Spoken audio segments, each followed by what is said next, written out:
So most kids, when growing up, they go outside, they play sports. If you're more of an introvert, you play those video games.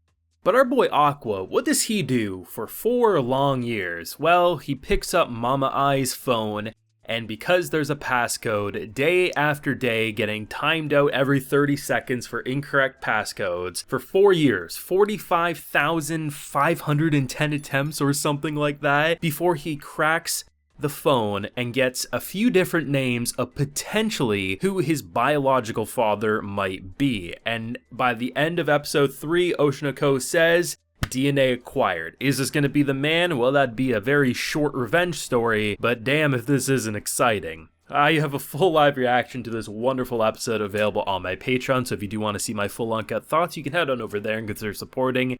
Easily, Oshinoko has become the biggest blowout of the season. It shone through. First episode blew the internet away. Episode 2 came in and said it wasn't a fluke. The fandom wants more. It is doing insanely well, and I think rightfully so. While I think the idea of the toxicity of the idol industry and acting and all that, we have seen it in some amazing works before, but it isn't something that pops up often. And when you do see it pop up, like Oshinoko, where it has a beautiful production, the VAs are killing it. There's only one VA who annoyed me throughout these 3 episodes, and I think the character's name was Melt. I don't know what it was, but the nasally voice, there was just something about him. But you have to commend it because it fits the role of like, oh, it's just a pretty boy who doesn't belong in acting, but that's all you need to do to sell this merchandise. And I love what they're doing. This show is absolutely 10 out of 10. I will die on that hill, and I know I'm not alone. I mean, of course, you still see the odd comment, oh, it's overrated, or I don't see how it's interesting, but I mean, the things that I've continued to be blown away by is just how it writes these characters. And I think you can look at a character in this episode, which hands down the star of the episode would be Kana. So we had this like spoiled brat mentality in the first episode, right? There was this child actor who could cry on command, and when our boy Aqua comes in, he immediately steals her spotlight, and honestly, it's basically a pimp slap. It's just a wake-up call, and usually these types of characters, they become a lot more hostile, they get stuck in their own ways. I think the best way to sum it up is think of the TikTok influencers who feel like they've never had to work a day in their life and don't understand the value of money. That's usually who a character like Kana would grow up into. But instead, she's seemingly, damn if she isn't a respectable character. I do think there's a little bit of wanting to be able to beat someone who did crush her back in the day. I do think she looks at someone like Aqua as like, I want to beat him someday, I want to be more talented, because, I mean, he was mad talented. A fresh actor came in and completely crushed her. But at the end of the day, it does feel like she actually respects him more than anything, and while she does flirt, she does try to win his heart over, similar to Hell's Paradise, just in a little less violent fashion like Gabi Maru did in that show. They just crush those dreams. They say, we ain't having anything that you're flirting and selling, we want none of it. But I love the fact that you see this genuine connection brewing. I mean, it wasn't until like they went to karaoke that I really was like, okay, even he's getting a little bought into this. But the fact that it just feels like he respects her. He looks at her as like, wow, you know, she could have easily become the worst type of person, and instead she grew into someone who recognized that her insane talent and that kind of look that she had when she was a child would only take her so far. And as she got older, the roles got less and less, because not only did she surpass everyone, but also it just felt like, you know, she outshined people. Also, it just felt like they could just do better elsewhere. So she's really hustled, and now currently is in a situation where she at face value thinks she's happy, or at least she presents that to the public. But as we can see in her apartment, it's honestly, I'm surprised it's not roach infested with all the cans everywhere. But the fact remains is like, she's clearly sad, but the fact that this director, who is the target for our boy Aqua, he's using her. She has name recognition, and she's no longer with an agency, meaning she's dirt cheap. So basically, it's used and abused, and he views it as like, she's the only one who's trying to act, like, why are you doing this? This entire product is just a commercial for the merchandise. That's why we don't care about acting, right? I mean, it was kind of funny, and it kind of reminds me of anime fans sometimes like talking about like the anime adapting their favorite manga, where just like, you have our 2 girls here, they're watching the worst show I think I've seen in a while.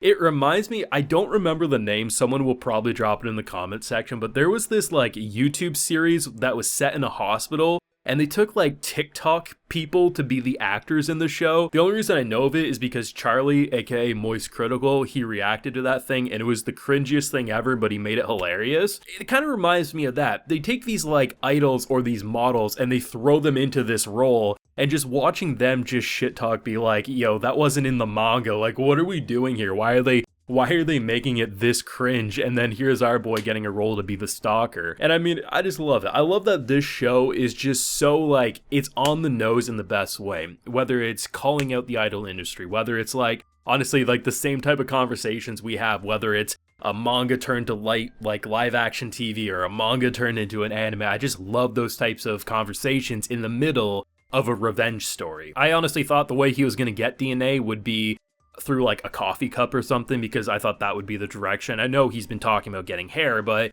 you know, it's not as easy to get someone's hair when they're not like brushing their hair on set. Like he didn't look like he was the type of guy to just keep a comb on him and he could pluck the hair or something like that. So the idea of grabbing the cigarettes, I think, works. I mean, at first I was like, well, how is he going to realize which ones to get? Because he put it into like an ashtray, right? But then again, they were all smoking and there would only be so many cigarettes in said ashtray that would still be a little warm to the touch and things like that. Do I think it will be him? Probably not, but I feel like this is the start that's going to start a chain reaction to get him deeper and deeper into this industry and eventually find the man who's truly responsible. And man, this thing is heating up. I'm loving my time.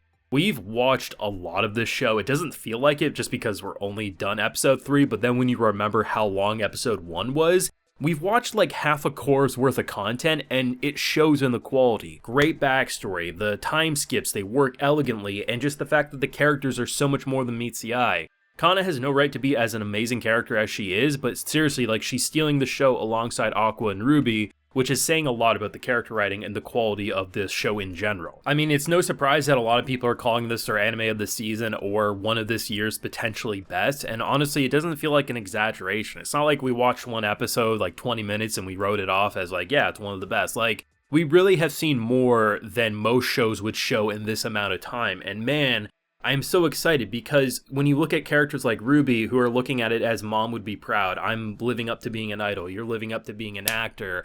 And then we look at it from his perspective, and he's like, that's not what I'm doing, that's not why I'm doing it. And I love the fact that there's so much emotion and how, seriously, such a short amount of time to get to know this mother did so much for solidifying the character motivations across the board. And whether it's the fun with the director getting shit-talked again about how he still lives at home with his mom, to the numerous shots in this episode that just either make you laugh, make you just say, why are we watching the worst anime adaptation? Or we're just like, goddamn, this quest for revenge is insane. This was a brilliant, brilliant episode. But thoughts and feelings yourself down below. Drop a like if you enjoyed, and subscribe if you're new around here. Also be sure to ring that bell, of course, so you can get notified when I upload on the channel. And like I mentioned, we do that full live reaction available on my Patreon if you're interested. While you're there, you can also get a video shoutout. So today we have Zia, Sign, Spectra, and Slippers. So I appreciate the support, everyone. Please take care and have a good one.